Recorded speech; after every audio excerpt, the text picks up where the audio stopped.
Sekali lagi Tuan Amir sebagai maknanya penganjur pada malam ini, seterusnya tuan-tuan dan puan yang bersama pada malam ini. Alhamdulillah, pertamanya kita syukur pada Allah Subhanahu Wa Taala kita bertemu dalam program ini, dan yang keduanya saya rasa berbesar hatilah yang ini untuk bersama dengan tuan-tuan dan puan pada malam ini, dan kerana bagi saya ini adalah salah satu daripada bentuk kita menzahirkan kecintaan kita terhadap Al-Quran melalui bacaan dan juga sedikit peringatan daripada ayat-ayatnya. Yang mana kita tahu kita baru maknanya berakhir Ramadan, yang mana Ramadan ini disebutkan sebagai bulan Al-Quran. Syahrul Ramadan allazi unzila fihi Al-Quran. Bila Allah sebutkan tentang bulan Ramadan, maka Allah sebutkan tentang Quran. Quran itu terlebih dahulu sebelum daripada puasa. Sebab puasa ni diwajibkan 15 tahun selepas Al-Quran diturunkan. Jadi Ramadan itu dilihat sebagai bulan Al-Quran, dan apabila berakhirnya Ramadan, yang ni kita masuk ke Syawal dan sekarang ni berada di dalam bulan Zulkaidah, kita masih lagi meneruskan semangat, mana kata dari sudut bacaan yang paling kurang kita membaca, dan kadang-kadang mungkin kita mendengar peringatan-peringatan daripada Al-Quran, itu adalah satu bentuk amal yang paling baik. Kenapa? Kerana dalam hadis Nabi SAW, riwayat daripada riwayat Aisyah radhiyallahu anha, Nabi menyebutkan ahabbul amal indallah adwamuha wa in qalla, iaitu atau kama qala Nabi SAW, ini sesuatu amalan yang paling disukai dan dicintai oleh Allah Subhanahu Wa Taala adalah yang berterusan, walaupun ianya sedikit. Jadi kalau ada kebaikan-kebaikan yang telah kita lakukan di dalam bulan Ramadan, antaranya mungkin sebab kita sebut Ramadan bulan Al-Quran, bulan maknanya tadarus dan sebagainya, jadi kita meneruskan perjalanan kehidupan kita ini, journey kita ini bersama dengan Al-Quran, itu adalah satu perkara yang paling baik dalam kehidupan kita. Dan bila kita menyebutkan tentang maknanya hubungan dengan Al-Quran, jadi saya juga rasa maknanya gembira, sebab saya difahamkan maknanya tuan-tuan dan puan-puan ni adalah daripada kalangan usahawan, kan. Dia orang yang bekerja mungkin bukan specifically di dalam bidang diniah, kan. Jadi dalam bidang usahawan. Jadi bila mana kita ada rasa hubungan dengan Al-Quran, itu adalah satu perkara yang kalau ikut dalam surah Al-Kahfi yang kita bacakan tadi, ia lebih ajaib daripada pemuda-pemuda yang tidur 300 tahun. Kalau kita tengok dalam surah Al-Kahfi tadi, kan, Allah Subhanahu Wa Taala sebut pada ayat yang ke surah Al-Kahfi, Allah Subhanahu Wa Taala sebut tadi pada ayat yang ke-9. Allah kata, am hasibta anna ashabal kahfi war-raqimi kanu min ayatina ajaba. Kita kena baca ayat ini dengan nada persoalan.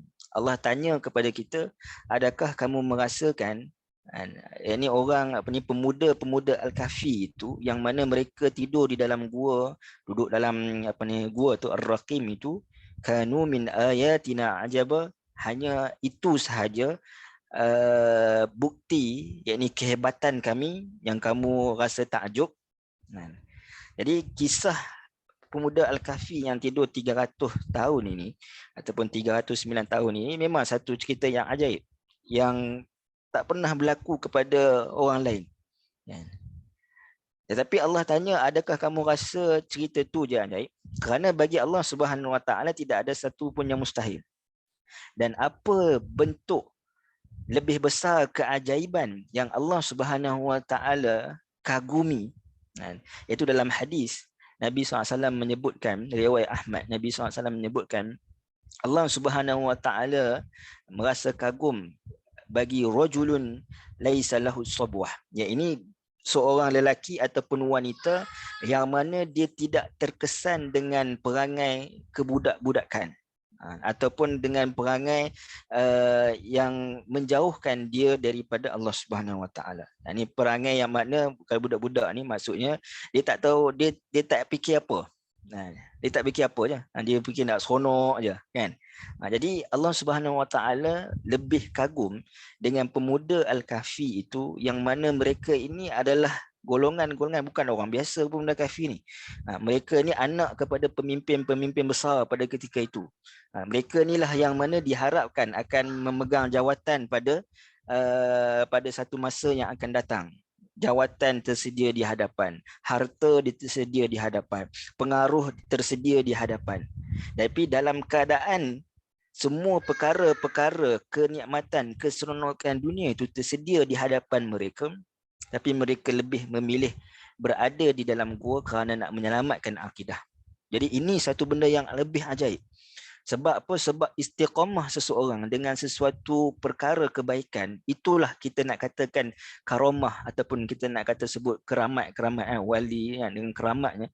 Karamah yang paling baik adalah istiqamah. Sebab bukan mudah untuk seseorang untuk istiqamah dalam sesuatu perkara kebaikan.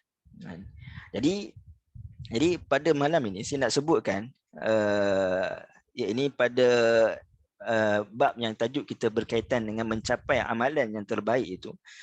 Tadi kita sebutkan antaranya, yang pertama adalah kita melakukan apa sahaja perbuatan yang mana ianya berterusan. Walaupun mungkin kadarnya itu berbeza. Mungkin dalam bulan Ramadan sebulan kita boleh khatam seorang-seorang. Tapi mungkin dalam di luar Ramadan paling kurang maknanya kita berkhatam bersama-sama kan, maknanya dalam mungkin tempoh yang lebih panjang sedikit. Tapi tak apa, maknanya ada penerusan itu yang paling baik. Itu yang pertama. Yang kedua, sebagaimana yang kita baca di dalam surah Al-Mulk, pada ayat yang kedua kita baca Allah Subhanahu Wa Taala sebut allazi khalaqal mauta wal hayata liyabluwakum ayyukum ahsanu amala. Ini perkataan ahsan wa amala itu menunjukkan kepada Allah Subhanahu Wa Taala menciptakan kematian dan juga kehidupan untuk maknanya memberikan ujian kepada kita ini, siapakah yang lebih baik amalannya. Baik, pertama sekali kalau tuan-tuan tengok pada ayat yang kedua ini, Allah Subhanahu Wa Taala sebut allazi khalaqal mauta wal hayah, iaitu Allah Subhanahu Wa Taala yang menciptakan kematian dan juga kehidupan. Persoalannya, pernah tak kita bila kita baca kita fikir, kenapa sebut mati dulu? Sepatutnya kalau kita hidup dululah, baru mati.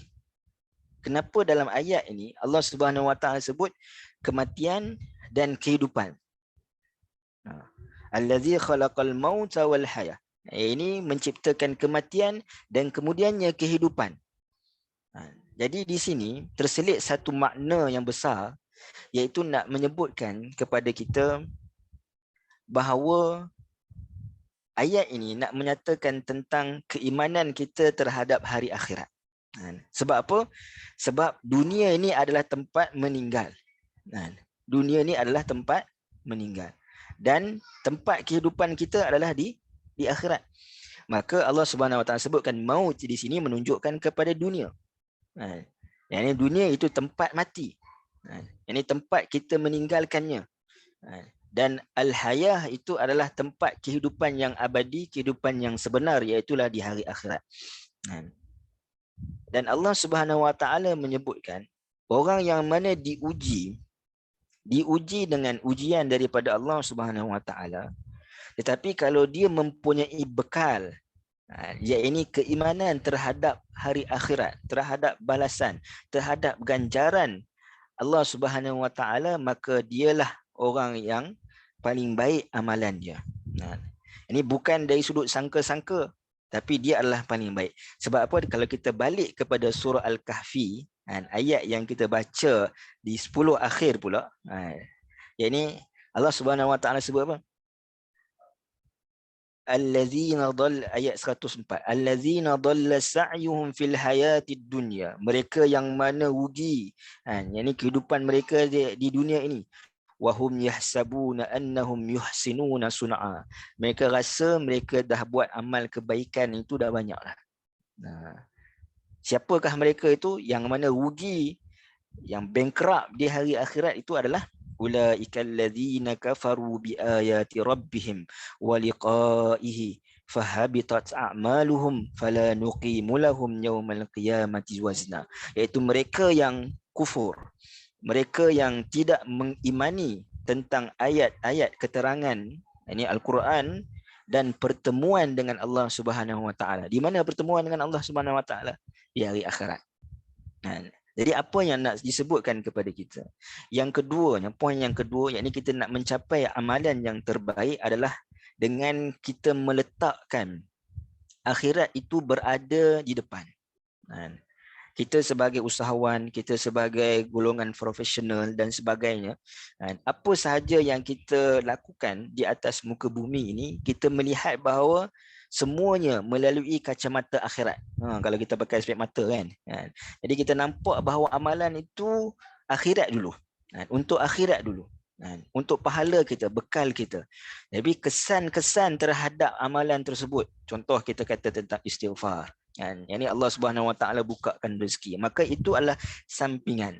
Yang mana kita nakkan, yang pentingnya adalah kita merasai bahawa kita ini adalah hamba yang berdosa yang menyebabkan kita mahukan pengampunan daripada Allah Subhanahu Wa Taala. Ini dengan istighfar. Baik, yang kedua dan yang terakhir, ditutup yang terakhir, untuk mencapai ahsanu amala, Allah Subhanahu Wa Taala sebut tentang penciptaan manusia. Allah kata dalam surah As-Sajdah. Yang ini mungkin kalau esok pagi kita dengar baca surah As-Sajdah kan di solat subuh pagi kan. Yang ini Allah Subhanahu Wa Taala sebut dalam surah As-Sajdah, allazi ahsana kulla syai'in khalaqah. Allah Subhanahu Wa Taala yang mana sangat terbaik dalam setiap sesuatu, dalam apa yang dia ciptakan.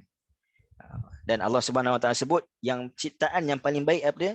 Wa bada'a khalqal insana min tin. Yang mana manusia itulah ciptaan yang paling baik yang Allah Subhanahu Wa Taala ciptakan. Dalam surah At-Tin, Allah Subhanahu Wa Taala sebut ahsani taqwim. Yakni kita ini menjadi golongan yang paling baik diciptakan oleh Allah Subhanahu Wa Taala. Kenapa yang paling baik? Antaranya disebabkan kita mempunyai hati, jiwa dan juga akal yang sempurna. Maknanya kita boleh memikirkan tentang kebesaran Allah dan hati ini boleh merasai kebesaran Allah Subhanahu Wa Taala.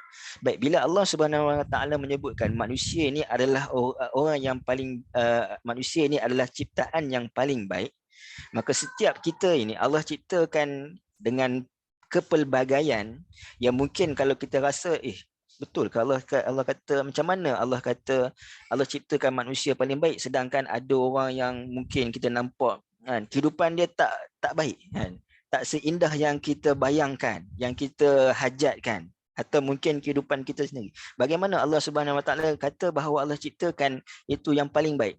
Jadi sebenarnya apa yang berada ataupun apa yang kita punyai di atas dunia ini, sama ada dari sudut sifat fizikal kita, kemampuan kita, maknanya dari sudut skill dan sebagainya, itu semua itu adalah apa yang Allah Subhanahu Wa Taala berikan untuk mencapai tadi ahsan wa amala. Yang ini ciptaan Allah yang paling baik pada diri kita adalah untuk kita mencapai amalan yang paling baik. Iaitu dengan maksud kalau Allah Subhanahu Wa Taala menjadikan kita orang yang berharta, maka kehendak Allah Subhanahu Wa Taala nak maknanya kita menjadi orang yang berharta yang paling baik. Kalau Allah Subhanahu Wa Taala mungkin uji kita dengan sebarang ujian, Allah Subhanahu Wa Taala nak daripada ujian itu kita mencapai ahsanu amala. Jadi ahsanu taqwim ni, penciptaan yang terbaik, dia mesti dikaitkan dengan ahsanu amala. Ada orang mungkin diuji miskin, mungkin dia tertanya pada diri dia, inikah aku inikah yang paling baik, inikah yang paling baik dalam kehidupan aku? Ya, itu yang paling baik, kerana Allah tahu itulah cara maknanya kamu akan mencapai ahsanu amala. Jadi masih lagi melihat kepada akhirat itu berada di hadapan. Jadi secara kesimpulan yang kita nak sebutkan, untuk mencapai amalan yang terbaik adalah satu amalan yang kita lakukan secara berterusan.